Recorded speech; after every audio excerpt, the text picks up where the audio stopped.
Hello दोस्तों, कैसे हैं आप सभी लोग। मैं अनुराग यादव एक बार फिर से आप सभी लोगों का अपने इस यूट्यूब चैनल पर स्वागत करता हूं। तो आज के इस वीडियो लेक्चर में हम लोग बात करेंगे एरर्स के बारे में। हमने पिछले वीडियो में भी बात की थी एरर्स के बारे में। हमने पिछले वीडियो में जाना था एरर्स की डिफिनीसन, एरर्स के टाइप्स क्या होते हैं। हमने थोड़ी सी बात बेसिक सा नॉलेज हमने एरर्स के बारे में जाना था। तो आज के इस वीडियो लेक्चर में हम लोग जानेंगे एरर्स के टाइप के बारे में। ठीक, जो एरर्स के टाइप होते हैं हमने उनको पिछले वीडियो में जाना था कि 3 प्रकार के होते हैं हमारे जो एरर के टाइप होते हैं।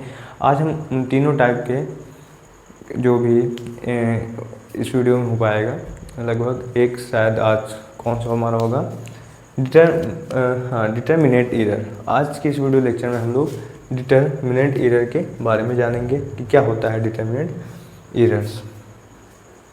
तो चलिए जानते हैं कि डिटरमिनेंट एरर क्या होता है। हमने पिछले वीडियो में आप लोगों को बताया था जो डिटरमिनेंट एरर होता है इसमें हमको इसका कारण पता होता है कि ये जो हमारी गलती हो रही है, हमारी एरर हो रही है, इसका कारण हमें पता होता है। ठीक, उसे हम लोग क्या बोलते हैं, डिटरमिनेंट एरर बोलते हैं। ठीक, तो देखते हैं हम इसको क्या होता है। The cause of error is known and constant. ठीक, यानी कि एरर नो, यानी कि इस लाइन का मतलब ये है यह एरर लगातार होता रहता है। इसका कारण हमें इसका जो कारण होता है या एरर जिस कारण से होता है वो हमें पता होता है। नो में यानी जानना, यानी पता होता है। नो मीन्स जानना यानी पता होता है, यानी कि इस एरर का हमें कारण पता होता है और यह लगातार होता रहता है। ठीक, देखिए यह जो एरर है हमारा, इसका हमें कारण पता होता है या हम लोग इसका कारण जानते हैं और यह एरर जो है कांस्टेंट लगातार होता रहता है। अगली लाइन में हम लोग आते हैं, लिखा identification and correction in possible, यानी कि ये जो एरर है हमारी, ठीक, ये जो गलती है आइडेंटिफिकेशन मीन्स होता है पहचान करना, यानी कि इस एरर्स की हम लोग पहचान कर सकते हैं। ठीक, इस एरर को हम पहचान सकते हैं और करेक्शन सही करना। करेक्शन मीन्स सही करना। देखिए हमसे जो मीनिंग्स हो पाती है मैं उनको लिख देता हूँ, आप चाहे तो लिख सकते हैं उन मीनिंग्स को। ठीक, नहीं तो आपके पास गूगल बाबा तो है ही। ठीक, गूगल बाबा सबके लिए हैं, एकदम समझ लो गूगल बाबा क्या क्या मदद करते हैं आप लोगों की। ठीक, हाँ, आइडेंटिफिकेशन हम इस एरर की पहचान कर सकते हैं और करेक्शन सही कर सकते हैं। इम्पॉसिबल यानी कि पॉसिबल है इस करेक्शन का, जो हमारा डिटरमिनेट एरर है इसमें हमारा क्या है, इसका हम पहचान कर सकते हैं और करेक्शन भी पॉसिबल है, यानी कि इसकी पहचान करना और इसका करेक्शन करना संभव है। कि ऐसा एरर है जिसकी हम पहचान कर सकते हैं, पहचान कर सकते हैं और इसका करेक्शन या सही कर सकते हैं। तो अगले लाइन में हम लोग चलते हैं, this can prevented and removed, यानी कि इस लाइन का मतलब ये है, प्रिवेंटेड मीन्स होता है रोकना, प्रिवेंटेड मीन्स क्या होता है रोकना, एंड रिमूव्ड मीन्स होता है हटाना। रिमूव्ड मीन्स क्या होता है हटाना, यानी कि ये जो हमारा डिटरमिनेट एरर होता है इसको हम रोक सकते हैं, यानी प्रिवेंट यानी कि रोक सकते हैं। ठीक, और इसको हटा सकते हैं, रिमूव यानी कि उसको हटा सकते हैं, यानी कि इसको हम रोक भी सकते हैं और क्या कर सकते हैं, इसको हटा भी सकते हैं। ठीक, तो ये हुआ हमारा डिटरमिनेट एरर। एक बार फिर से रिवाइज कर देते हैं। डिटरमिनेट एरर वो होता है जिसमें हम जो एरर हो रही है उस एरर का कारण हमें पता होता है और वह एरर लगातार होता रहता है। ठीक, फिर से एक बार, ऐसा एरर जिसका कारण हमें पता होता है और वह लगातार होता रहता है। ठीक, उसे क्या कहते हैं, डिटरमिनेट एरर कहते हैं। आइडेंटिफिकेशन एंड करेक्शन इम्पॉसिबल, इस एरर का आइडेंटिफिकेशन, इस एरर को हम पहचान सकते हैं और इसको सही कर सकते हैं। ठीक, अगला हमारा पॉइंट क्या है, this can prevented and removed, इसको हम रोक सकते हैं और इसको हटा भी सकते हैं, यानी कि रिमूव कर सकते हैं। ये हमारा हुआ डिटरमिनेंट एरर। ठीक, ये 3 चीज़ें आप डिटरमिनेंट एरर के बारे में जान सकते हैं। चलिए अब आगे बढ़ते हैं। आगे अगली हेडिंग है हमारी source of determinant error. Source of determinant error यानी कि स्रोत क्या है, किसके स्रोत, एक मिनट, सोर्सेस का मतलब होता है स्रोत, ठीक। यानी जो हमारे डिटर्मिनेंट एरर है, ये वाला जो हमारा एरर हो रहा है, इसके स्रोत क्या हैं, ये किन किन कारणों से हो सकता है, इनके स्रोत हमें पता करने हैं, ठीक। चलिए देखते हैं ये हमारे जो डिटर्मिनेंट एरर है कैसे हो सकता है। पहला हमारा पॉइंट है एरर प्रोड्यूस ड्यूरिंग सैंपल, ठीक। यानी कि एरर प्रोड्यूस ड्यूरिंग सैंपल, अगर हम सैंपल लेते समय कुछ ऐसी एरर कर दें तो या सैंपल कुछ गलत ले लें या कुछ गलती कर दें सैंपल लेने में, ठीक, तो उससे हमारी ये डिटर्मिनेंट एरर प्रोड्यूस हो सकती है। Use of incorrect formula, use of incorrect formula, अगर हम कोई एक्सपेरिमेंट कर रहे हैं या कोई भी ड्रग एनालिसिस तो नहीं कर सकते वो, जैसे कि अगर हम कोई ड्रग बना रहे हैं या कोई एक्सपेरिमेंट कर रहे हैं, ठीक, अगर उसमें हमने फार्मूला ही गलत ले लिया है तो फिर उस कोई बात ही नहीं। अगर हमको अगर हमको चाय बनानी है, सिंपल घर की लैंग्वेज में, अगर हमको चाय बनानी है उसमें अगर हम सब्ज़ी डाल दें तो फार्मूला ही गलत हो गया हमारा, है ना। तो चाय बनाने के लिए हमको चाय पत्ती चाहिए, दूध चाहिए, पानी चाहिए, अदरक चाहिए, चीनी चाहिए, ये और उसमें इलायची वगैरह डाल सकते हो, उसमें कोई दिक्कत नहीं है। तो यानी कि फार्मूला गलत नहीं होना चाहिए। अगर हमको चाय बनाना तो हमें चाय पत्ती चाहिए, ठीक, उसमें हम सब्ज़ी नहीं डाल सकते। अगर हमको सब्ज़ी बनानी है तो हमें सब्ज़ी चाहिए, उसके लिए फार्मूला चाहिए, उसमें हम चाय थोड़ी ना मिला सकते हैं। तो अगर हम फार्मूला ही इनकरेक्ट यानी गलत कर देते हैं तो हमारे एरर होने के चांसेस 100% हो जाएंगे, ठीक। अगला पॉइंट है wrong analytical method is use to calculate the true value, यानी कि जो हमने एनालाइज किया है, यानी कि जो हमने परीक्षण किया है मेथड, विश्लेषण मेथड जो यूज किया है, उसमें जो हमारी वैल्यू आई उसको कैलकुलेट करने में गलती हो गई हमसे। यानी कि जो विश्लेषण हमारा हमने किया है उसकी जो वैल्यू को कैलकुलेट करने हमने गलत कैलकुलेट कर ली है, तो वो हमारा क्या हो जाएगा, डिटर्मिनेंट एरर हो जाएगा, ठीक। अगला पॉइंट है हमारा due to weighing wrong amount of sample. इसका मतलब ये है अगर हमें एक लिमिट तक कोई चीज़ बनानी है, ठीक, अगर हमें एक लिमिट तक कोई चीज़ बनानी है तो उस लिमिट के लिए जो हम सैंपल लेंगे वो भी निर्धारित होगा, है ना। ये मान लीजिए अगर हमें चाय बनानी है, ठीक, 1 गिलास चाय बनानी है तो उसमें क्या हम लेंगे, आधा गिलास पानी ले लेंगे और आधा गिलास उसमें दूध पड़ जाएगा, तो हमारा लगभग बनेगा वो 1 गिलास चाय बन जाएगी, ठीक, लगभग। ऐसे तो मैं जनरली बोल रहा हूँ, ये कोई साइंसुअल प्रूफ नहीं है, लेकिन मैं ऐसे बोल रहा हूँ, ठीक। तो आधा गिलास हम पानी लेंगे, आधा गिलास दूध लेंगे, तो हम ये मान के चलते हैं तो हमारी 1 गिलास चाय बन जाएगी, ठीक। उसी प्रकार नहीं, हाँ, तो अगर हम 1 गिलास से अगर हमें 1 गिलास अगर बनानी है तो उसमें हम 1 गिलास क्या ले रहे हैं, पानी ले रहे हैं, 1 गिलास दूध ले रहे हैं। अगर हम 1 गिलास चाय बनाने के लिए 1 गिलास पानी ले लें, ठीक, और फिर उसमें दूध डालें तो उसमें फिर ज़्यादा आ जाएगा, मतलब जो हमको बनाना है मात्रा से ज़्यादा बन जाएगा, ठीक। तो वही चीज़ है इसमें due to weighing wrong amount of sample, ठीक। अगर हमने सैंपल कम ले लिया या ज़्यादा ले लिया, ठीक, हमें मान लो बनाना है या हम कुछ एक्सपेरिमेंट कर रहे हैं, 90 हमने पे ले लिया, एक बार 90 तक हमको बनाना है, ठीक। हमको चाहिए इसमें 90, कोई एक एक्सपेरिमेंट है इसमें हमने बनाने के लिए हमको 90 बनाना है, 90 तक जाना है, ठीक। उसके हमको 90 बनाने के लिए जो हमें पदार्थ चाहिए, कोई भी XYZ कोई भी पदार्थ हमें चाहिए, हमने समझना है, समझने से हमको मतलब है, ठीक।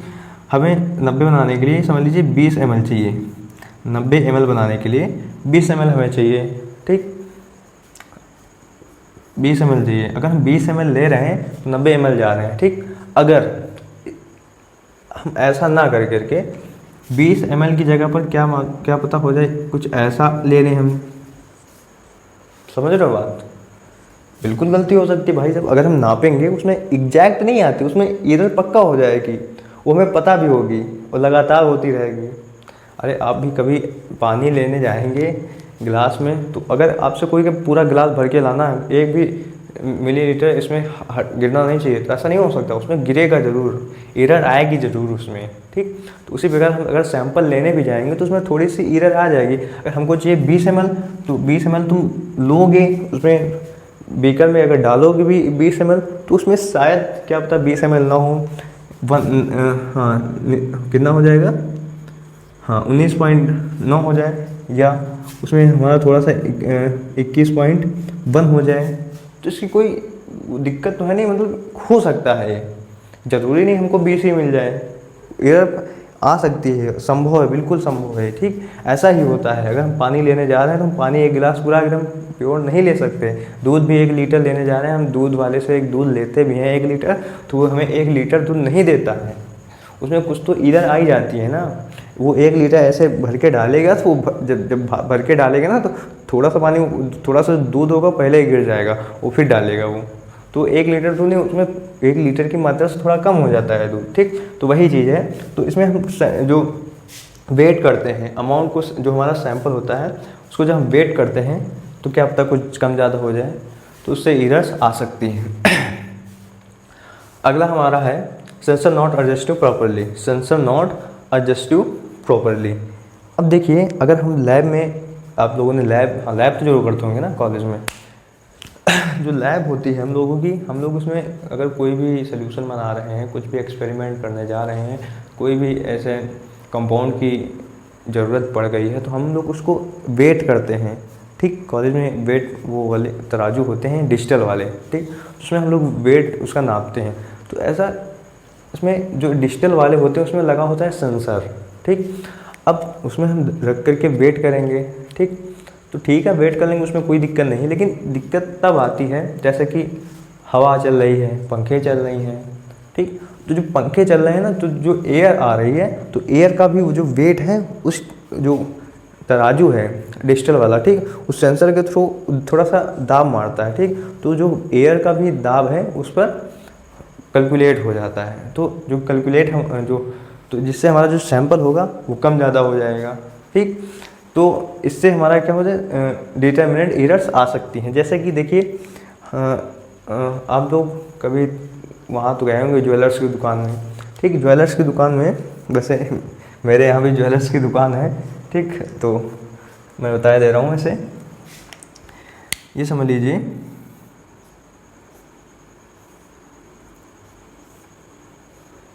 ये है तराजू आपका। ठीक, ये आपका तराजू है, ये आपका तराजू है। अगर हम इसमें ऐसे वेट करके नापेंगे, तो वायु एयर है चारों तरफ हमारे, ठीक, तो एयर क्या करेगी, थोड़ा सा अपना प्रेशर इसमें डालेगी, तो इसमें एयर का भी वेट कैलकुलेट हो जाएगा इसमें।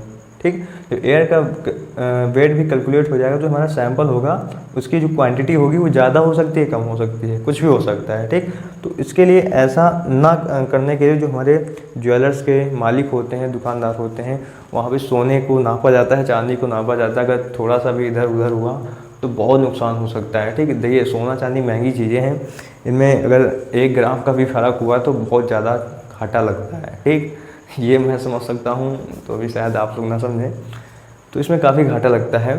तो उसमें जो मालिक लोग होते हैं, जो दुकानदार होते हैं, या बड़ी दुकानों में अगर कभी आप जाएंगे तो उसमें कुछ ऐसा कांच का बॉक्स बना होता है, चारों तरफ से बंद होता है वो, समझ रहे हो। इसमें अंदर हमारा ये होगा तराजू डिजिटल वाला, और चारों तरफ से इसके क्या होगा, कांच से बंद होगा। ठीक, ये कांच से इसीलिए बंद होता है क्योंकि इसके अंदर एयर का प्रेशर ना जा पाए। ठीक, एयर का प्रेशर नहीं जाएगा तो इसकी जो वैल्यू होगी वो कम ज़्यादा नहीं होगी। ठीक, अगर तराजू से हम सोना चांदी को नापेंगे तो उसमें कोई दिक्कत नहीं होगी, तो इसीलिए यहाँ पर हम लोग कांच लगाते हैं। लेकिन हम लोग कॉलेज वगैरह में क्या होता है, इतनी कोई दिक्कत नहीं होती है, अगर थोड़ा सा कम ज़्यादा हो भी जाता है तो कोई समस्या नहीं है। देखिए सोने चांदी की बात अलग हो गई, हम लोगों के केमिकल की बात अलग हो गई। तो यही चीज़ अगर हम इसको हटा देते हैं तो जो हमारा एयर प्रेशर होता है वो भी कैलकुलेट हो जाता है। तो हमारा सेंसर नॉट प्रॉपरली एडजस्ट, यानी सेंसर हमारा सही तरह से एडजस्ट नहीं हो पाता है, या सही तरह से वेट नहीं कर पाता है। तो ये सारी चीज़ें आ जाती हैं जिससे हमारा क्या हो जाता है, डिटर्मिनेंट एरर हो जाता है। तो ये हमारी हो गई डिटर्मिनेंट एरर्स की बात। एक बार फिर से हम रिवाइज किए दे रहे हैं डिटर्मिनेंट एरर्स क्या होता है। डिटर्मिनेंट एरर जो हमारा होता है, इसमें हमको एरर का कारण पता होता है और ये लगातार होता रहता है। इसके हम पहचान कर सकते हैं और इसका करेक्शन, इसको सही करना भी पॉसिबल या संभव है। ठीक, और इस एरर को हम रोक सकते हैं और रिमूव भी या हटा भी सकते हैं। अब इसके बाद है सोर्स ऑफ डिटर्मिनेट एरर, यानी कि डिटर्मिनेट एरर के स्रोत क्या क्या हैं। ठीक, तो पहला स्रोत है हमारा एरर प्रोड्यूस ड्यूरिंग सैंपल। अगर हमने सैंपल गलत ले लिया है, यानी कि तो हमारा क्या हो जाएगा, डिटर्मिनेंट एरर्स हो जाएगा। यूज ऑफ इनकरेक्ट फार्मूला, अगर हमने फार्मूला ही गलत लिया है तो वैसे भी आगे नहीं बनेगी। जैसे हमने आपको एग्जांपल दिया, अगर हमें चाय बनानी है तो हमें चाय पत्ती जरूर डालनी पड़ेगी। अगर हमने चाय पत्ती नहीं भी डाली है तो चाय कैसे बन जाएगी। ठीक, अगर सब्जी बनानी है तो हमें सब्जी डालनी पड़ेगी, है ना, उसमें चाय थोड़ी ना डाल सकते हैं। हमने आपको एग्जांपल दे ही दिया है, एकदम ज़मीन से रिलेटेड, है ना। देखो, अगर नीचे से रिलेटेड सारी चीज़ें पढ़ते चलोगे ना तो चीज़ें ज़्यादा अच्छे से दिमाग में अटैक करती हैं। अटैक का मतलब नहीं आक्रमण करते हैं, मतलब कवर हो जाती हैं सारी चीज़ें दिमाग में, धीरे धीरे बैठना स्टार्ट कर देती हैं। जितना नीचे लेवल से पढ़ोगे हमारे हिसाब से उतना ज़्यादा बेनिफिट होगा। अगला है wrong analytical method is use to calculate the true value. ठीक, जो हमने विश्लेषण किया है तो उसमें जो विश्लेषण का कैलकुलेशन किया है, ट्रू वैल्यू का रॉन्ग कर दिया है, यानी गलत तरीके से हमने उसको कैलकुलेशन कर लिया है। Due to weighing wrong amount of sample, यानी हमने जो सैंपल लिया है उसको जो वेट किया है वो रॉन्ग हो गई, गलत तरीके से हमने उसको वेट कर लिया है। अगला है सेंसर नॉट एडजस्ट प्रॉपरली। जैसे कि हमने इसमें बताया, जो हमारा सेंसर होता है डिजिटल तराजुओं में, तो वो प्रॉपर तरीके से नहीं वर्क कर पाता है, जिससे वेट कम ज़्यादा हो जाता है। तो इससे हमारा क्या कॉज हो जाता है, डिटर्मिनेंट एरर आ जाती है। तो आज के वीडियो में बस इतना ही। उम्मीद करते हैं आप सभी लोगों को आज का ये हमारा वीडियो पसंद आया हो। तो आज के वीडियो में बस इतना ही। आज हमने जाना डिटर्मिनेंट एरर क्या होते हैं, सोर्स ऑफ डिटर्मिनेंट एरर।